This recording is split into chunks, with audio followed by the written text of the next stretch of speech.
Shalom, peace, and blessings. Welcome back to Jonathan's house. Sister Atara here. And today I wanted to speak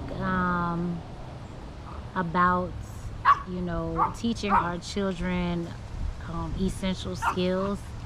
As the scripture, Proverbs 22:6 says, train up a child in the way that he should go, and when he is old, he will not depart from it. And I wanted to speak about this because and expound on that scripture and how important it is.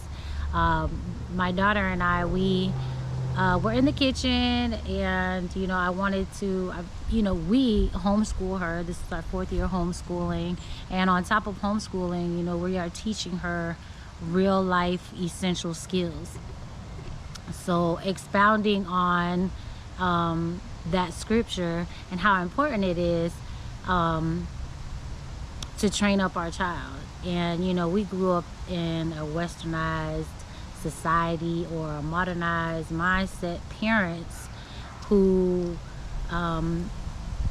didn't really pass on the essential skills that we need in life.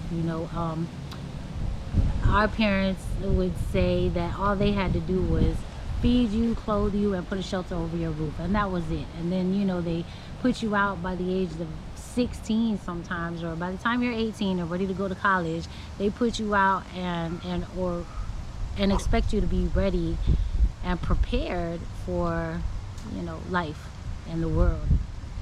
So here in Jonathan's house, we are teaching all of our children, specifically the oldest. She's 12 and the other ones are toddlers. So right now we're focused on her because she is at a very critical age.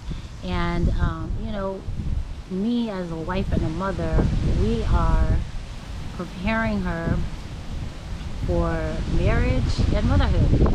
So in that, I might say that cooking and cleaning are basic skills, and they're only basic because every child, specifically our daughters, they should know how to do this. So it's not really basic, but it's basic because all of our daughters should know how to do this, cooking and cleaning. So I have like some video clips of us in the kitchen and me teaching her how to make a regular chicken and rice dish. So and like I said, it's important here in my husband's household that we raise her up and prepare her for marriage and to be a wife.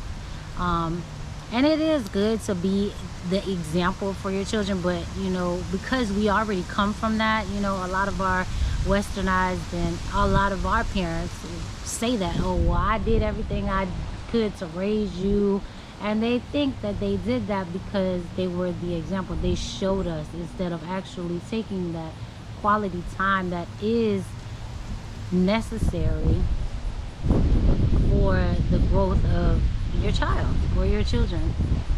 So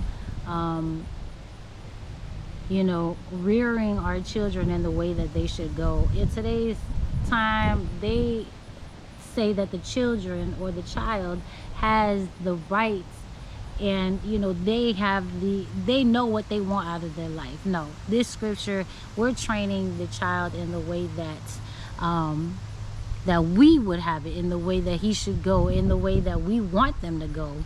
If you want your son to reverence you or to be like you, and you are a lumberman or you homesteader, you're raising your child how to cultivate that land, how to bring up and take care of the animals.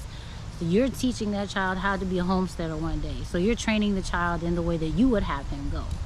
And like I said, in today's society, they tell you that the child makes that decision for them, and we know how wicked today's society is. They allow children to choose genders, and I don't even want to get into that because I just don't. But they're allowing their children to make the choice for them, where us as the parents, is our duty and our responsibility to get them on the path that we want them to be. And especially with our daughters, I had a really great mother. I have a really great mother. Praise Yah, she's alive and well. She did do a lot of talking. She did do a lot by example. She was very submissive and reverenced my father very much. So she did teach me, a little bit how to be a wife. Not so much in the kitchen though. She didn't really teach me how to cook, because my father is the cooking, or was the cooking, while I was living in his household. And then, my father, he definitely taught me a lot too. So it's not like I didn't learn growing up at my father's house, but coming into the truth, we want our children to live a set apart lifestyle, a more biblical lifestyle. So it's going to take a lot on our part as parents to raise them up in a biblical fashion, teach our daughters to be modest, teaching our daughters how to cook and clean. And like I said, those are basic skills, but there's a lot of young girls out there who lack these qualities.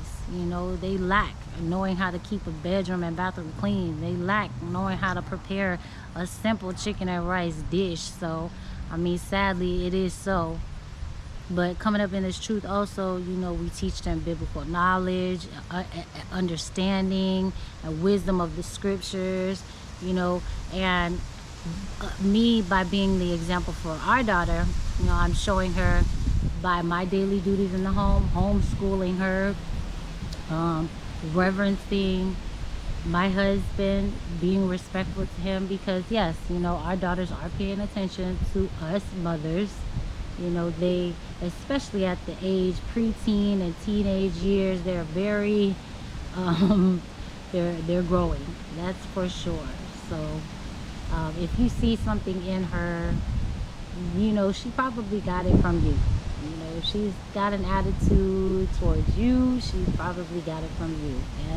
And that's the hard, cold truth of it. But we have to accept that for what it is, and turn it around. We can fix it. It's not too late. We can do better, and teach more sternly, firmly, but also gently, more kindly, more humbly with our children. We oftentimes like to be very hard and always parenting, especially if you're a mother of multiple children, or you have toddlers running around, so you can get pretty overwhelmed at times. But we have to take a step and take time for each of them. So training up our children, it's very important, and not just with the cooking, but we're also teaching her how to germinate seeds, how to grow food, how to prepare food, how to store food, and all that preparation and prepping that we do as well, and cultivating of the land, bringing up soil. You saw her in the other video. She's learning. She read multiple books that her dad charged her to read, and she helped us put together our composting bin. So it's a lot more life skills that we are instilling in her, as well as she knows how to play the guitar. She's learning to shoot the bow and arrow, and she's really good at it. So we want to make sure that our children are not only staying busy, but actively being beneficial. One day the qualities and skills that she's learning now is going to benefit her husband's household one day. Because we grow up in society, everybody knows how to dribble a ball, play football, play basketball, cheerleading and modeling and all that worldly stuff. But what good will it do for your child in the times that we live in right now, where food costs is crazy? Does your child know how to budget? Do they know how to finance? Do they know how to store up food? Do they know how to prepare a meal with a little bit, and still fill up and put a nice hot meal for everyone in the house? So it's important that we instill essential life skills, things that are going to benefit them for the long run. it's cool to play basketball, but that shouldn't be a main focus. It's cool to play football. That shouldn't be your main focus. I mean, that is what it is when you are a part of the world, but when you find yourself living a set apart lifestyle, you know, all your goals and things change. You know, we want for our children what we didn't have growing up, and not in the sense of how our parents say that, oh, we want you to have everything that we didn't have, and that mainly is talking about materialistic things. You know, we want our children to have what we didn't have, and that is quality time spent teaching our children how to grow food, how to store food, how to build things, how to be, you know, working well with your hands, you know. So, you know, us as wives, you know, we want to be raising Proverbs 31 young ladies. You know, we want daughters who will honor us when they go into their husband's home. We want daughters who will raise their children in love and kindness, you know, with humility. So, you know, that's why yeah, I wanted to talk about that. I thought about it while we were in the kitchen, and it was fun. We had a lot of fun together doing it. So, you know, I pray that this video is helpful to my sisters out there with daughters, and, you know, anybody else who might find this video edifying. I pray that it is. So, stay tuned, because the clips of us in the kitchen are coming up. But until the next time, you guys, shalom, peace, and blessings. What is this onion for? The rice. The rice. Okay, she's feeling herself. She's moving and grooving with this knife now. Careful.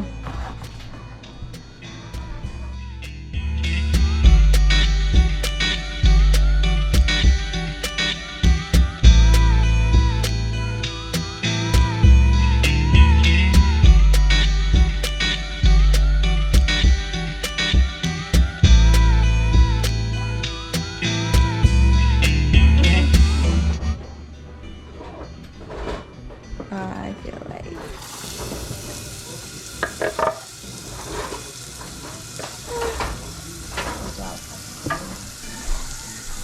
What is the rule of making rice? 2 cups of rice equals 1 cup of water. Or 2 cups of water equals 1 cup of rice. 1 cup of rice equal 2 parts water, right? Yeah. Okay.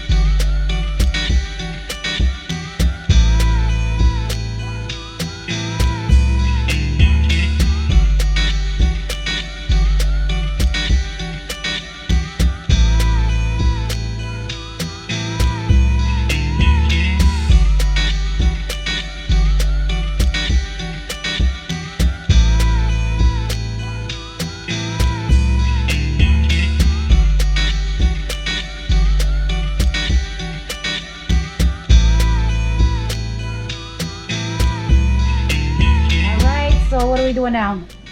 We're letting it boil. Okay, it looks like it's boiling. What's the next thing we do? Let it simmer and then cover it with a lid. We're Turn going it to down. turn it down. To low. Low.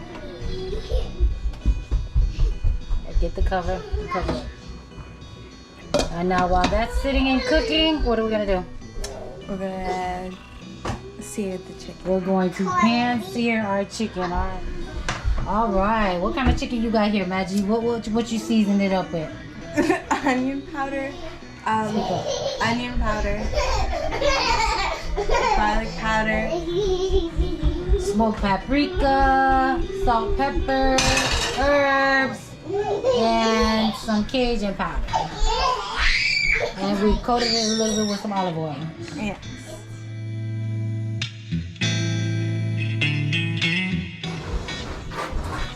Get out of the kitchen. Out of the kitchen. Get. What we're gonna do is bring this closer, okay? And then I'm going to show you what you the first one.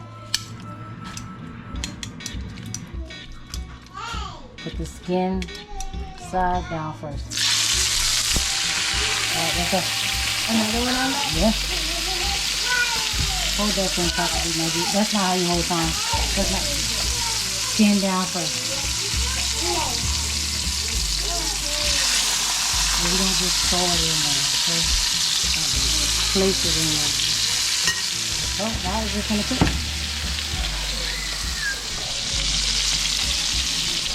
You're gonna wanna hold the handle and check it. Don't flip it yet. Does that look nice and golden brown to you? No. A little bit more. Like a few seconds more. What?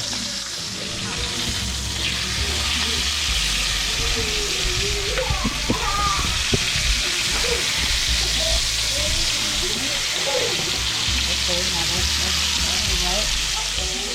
all right.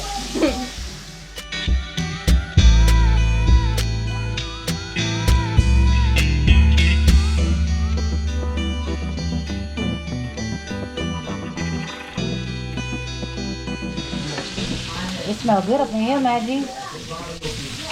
I'm going to cook it.